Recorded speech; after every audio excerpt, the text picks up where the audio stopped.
Today on Investigate TV, domestic violence suspects who are also police officers. He's with Union City Police Department. He pulled a knife. How do victims find help? Where do they turn for justice? He just leaned over and put his hands around my throat. My daughter was standing behind me just screaming. I was like, I'm gonna die and she's gonna see it. Our team dug through dozens of cases and found several instances of officers accused of family violence allowed to keep their guns and badges. What's going to happen is that officer is going to go to work somewhere else. Investigate TV starts right now.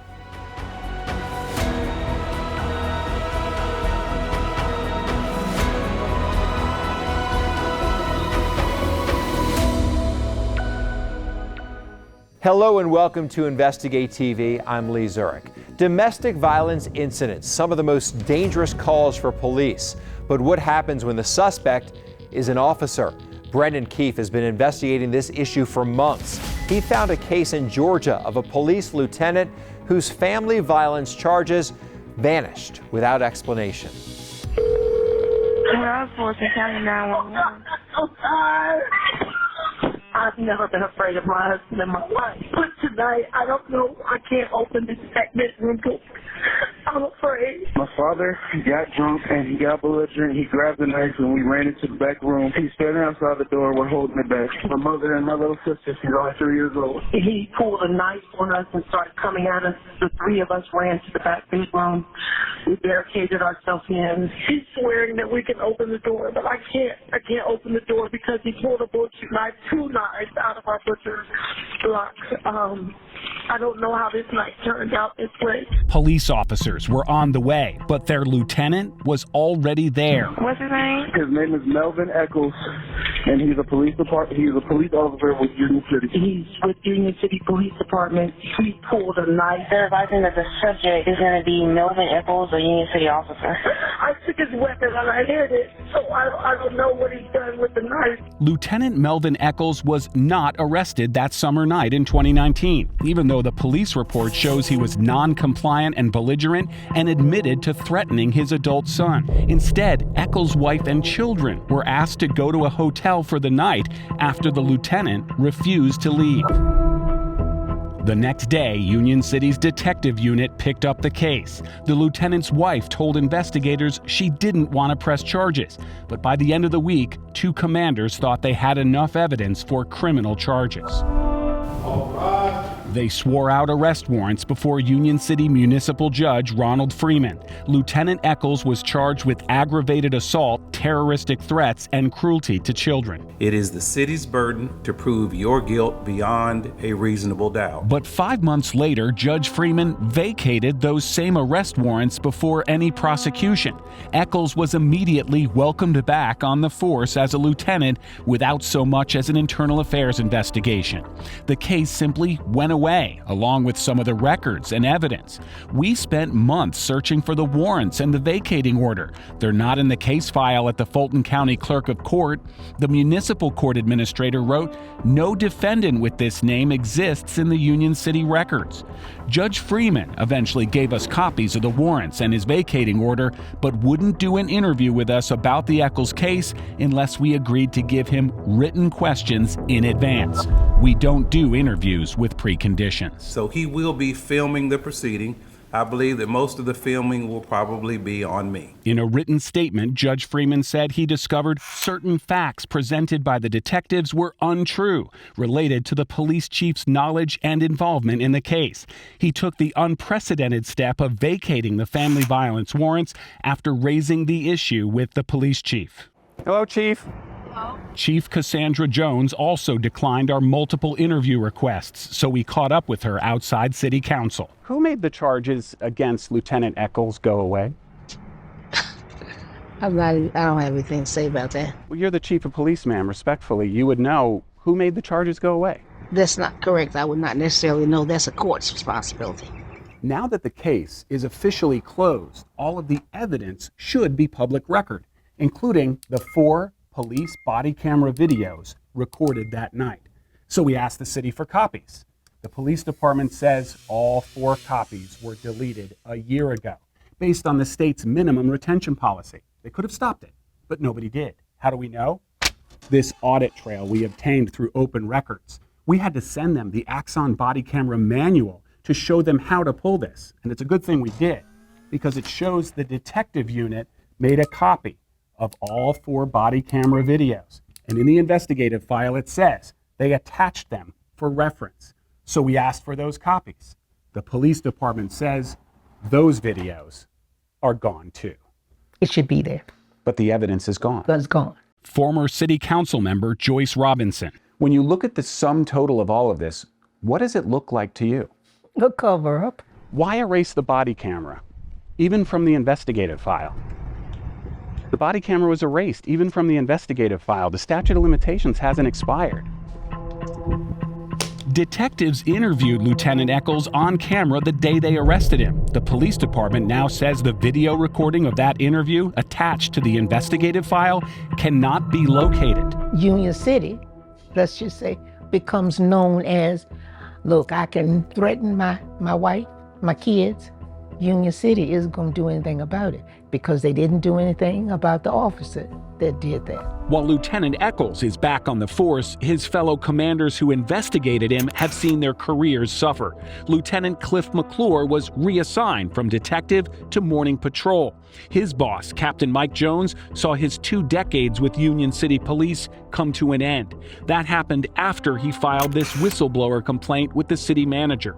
In it, the captain wrote that the police chief refused to listen to the 911 recordings. Oh my God. I need to call Chief.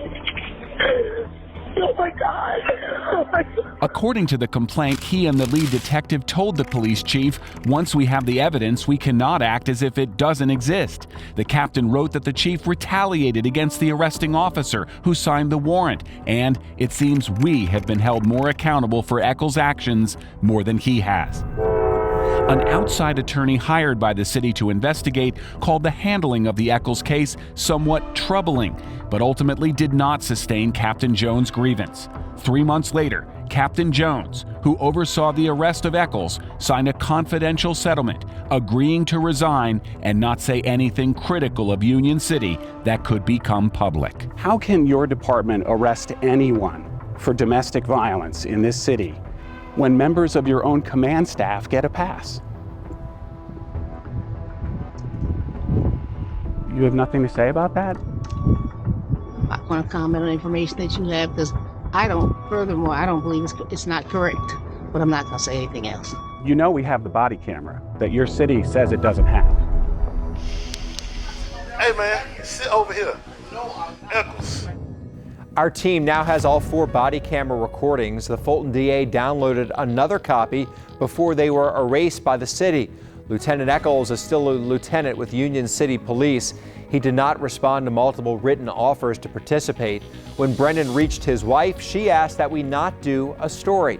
As for independent investigations, the city's outside attorney hired to investigate the captain's complaint wrote that the chief apologized for the misunderstanding that led the judge to vacate the warrants. The DA's anti-corruption unit looked into the police department's handling of the case without charging anyone.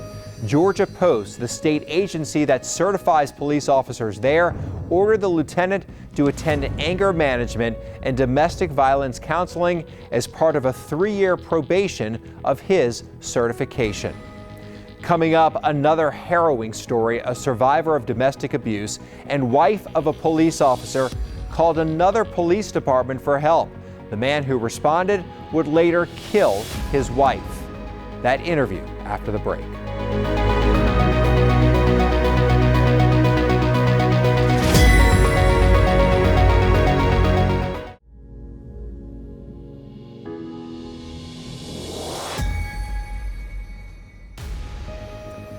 Welcome back to Investigate TV. Every year, more than 10 million Americans are abused by an intimate partner. That's according to the National Coalition Against Domestic Violence. Victims call the police desperate for help.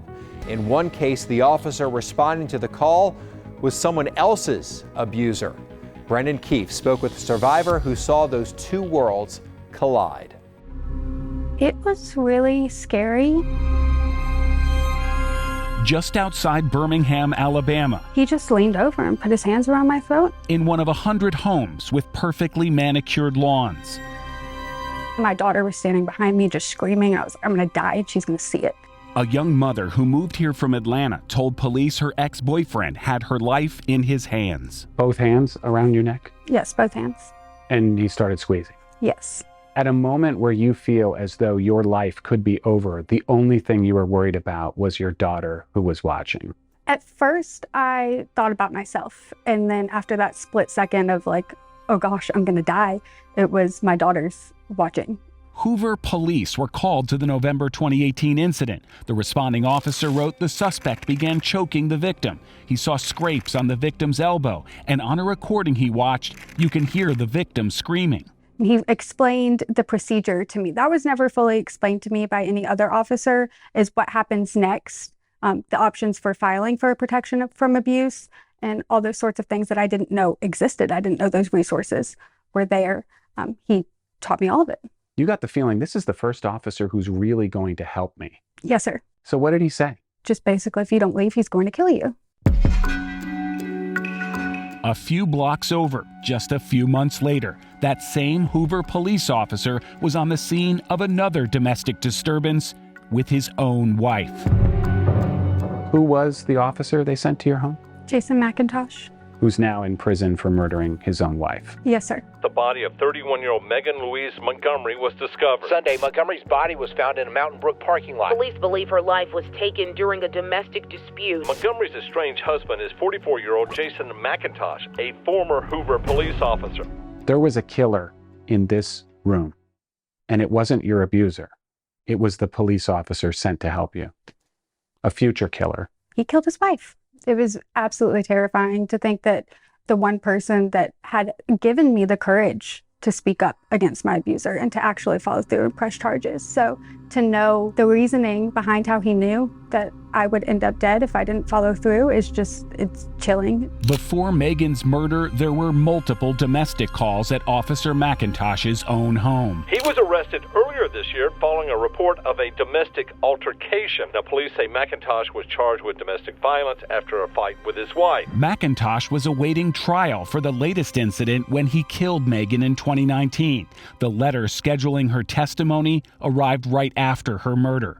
Earlier that year, McIntosh resigned from the force after Megan was shot in the arm during a struggle over his service weapon. It was really close to home. She lived right down the street. By all accounts, she pulled his gun to protect herself from him, and she got shot in the arm with his gun. But they determined she was the primary aggressor because she pulled the gun.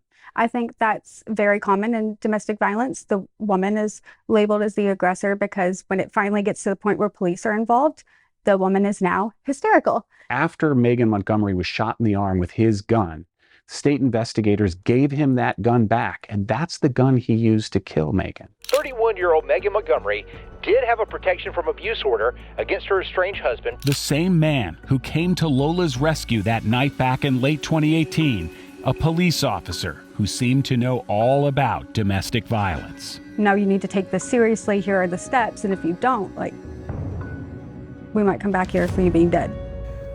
According to the police report, Lola's ex-boyfriend was arrested, but he then pressed charges against her for an earlier domestic incident. Both completed diversion programs and had their charges dismissed. In 2021, former Hoover police officer Jason McIntosh pleaded guilty and is currently serving 30 years for Megan Montgomery's murder. To keep up with our latest investigations, follow us on social media. We're at InvestigateTV on Facebook, Instagram, and Twitter. Up next, cases where the system, even a judge, made exceptions for police officers accused of domestic violence, specifically because the defendants worked in law enforcement.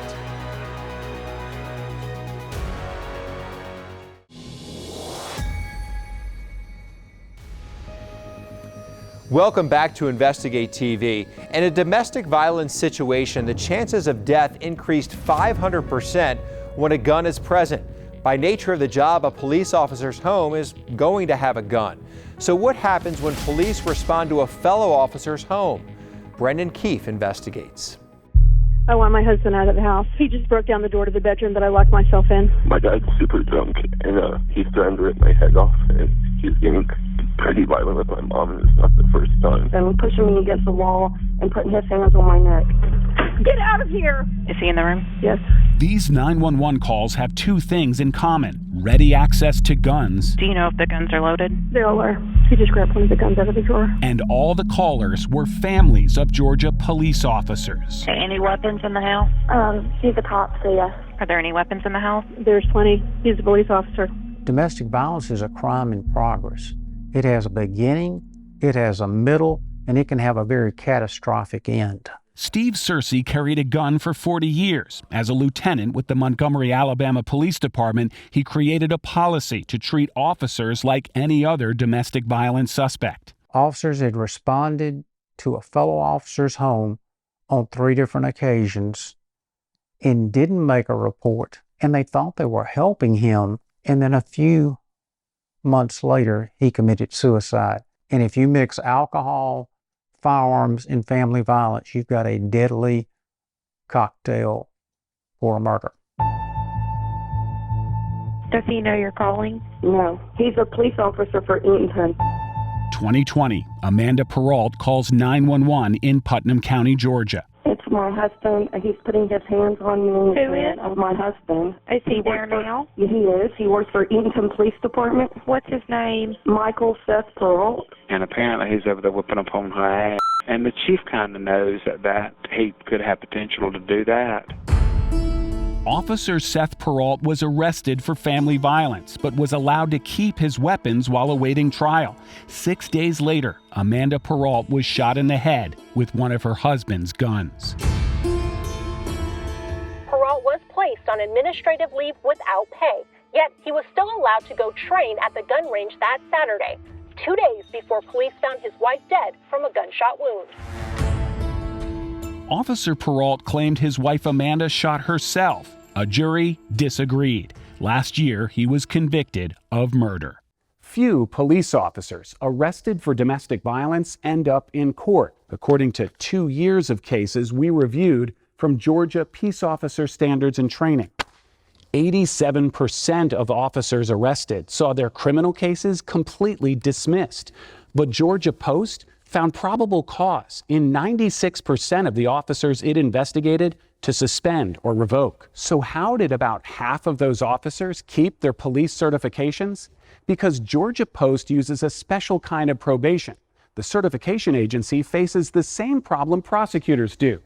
Officers' families don't want to testify. He's pulled out a gun one other time. There is a gun in the home? Yes, ma'am. He's a police officer at Roswell. He's a sergeant, and he's hitting my mom right now. Roswell Detective Sergeant Chad Harris was arrested for family violence in 2017. He starts to get really violent. This happens every night. Every night he's off. It happens every night that he's off? His wife told investigators Harris never hit her, but police photographed red marks on her face and neck, and the incident report said she attributed his aggressiveness to being a police officer. Prosecutors asked the court to take the officer's guns while he was out on bail, but the magistrate ruled to restrict the accused access or proximity to weapons would prevent him working as a law enforcement officer. The section restricting dangerous weapons on the standard bond conditions form was crossed out by hand. Do you know if he's got any weapons on him?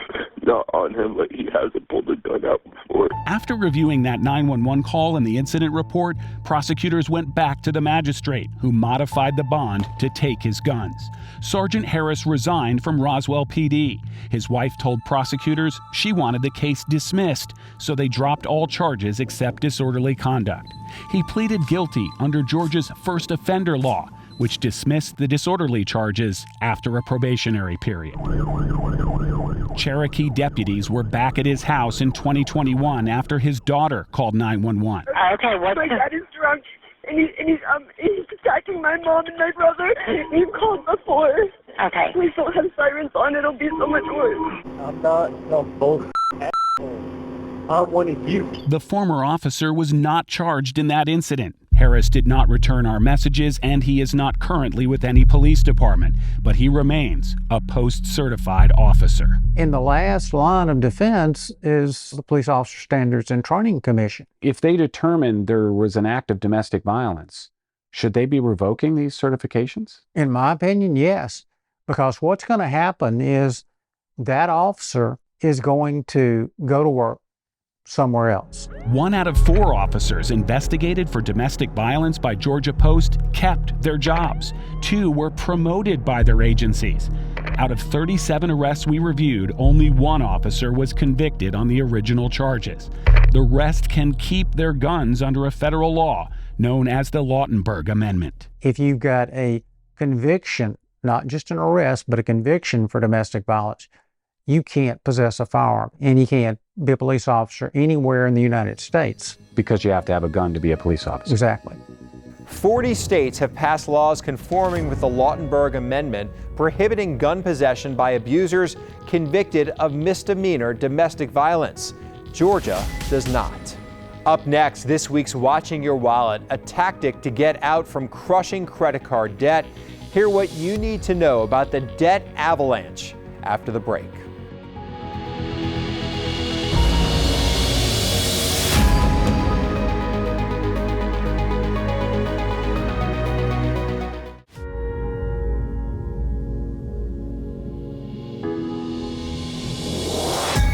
Welcome back to Investigate TV. The average U.S. household owes nearly $8,000 in revolving credit card debt. That's according to a NerdWallet study from earlier this year. How do you get the balance down? In this Watching Your Wallet, Rachel DePompa looks at a popular way to pay off your credit cards. Let's talk about the debt avalanche method. Many experts recommend it when you have multiple debts you're trying to pay off. Sarah Rathner, a personal finance expert with NerdWallet, says it will actually help you prioritize your debts and you will pay less in interest over time. Again, it's called the debt avalanche. That's where you prioritize your debts from the highest interest rate to the lowest interest rate. You make minimum payments on all of your debts, so those accounts stay in good standing and you don't have to pay any late fees. And then any extra money in your budget that you can allot, put toward that debt with the highest interest rate. When the debt with the highest interest rate is paid off, take everything you were putting toward it and add it to the payment with the next highest interest rate. You do this process over and over until you pay off all of your debts. If you're looking for more investigative reporting on demand, download our streaming apps on Roku, Apple TV, and Amazon Fire TV.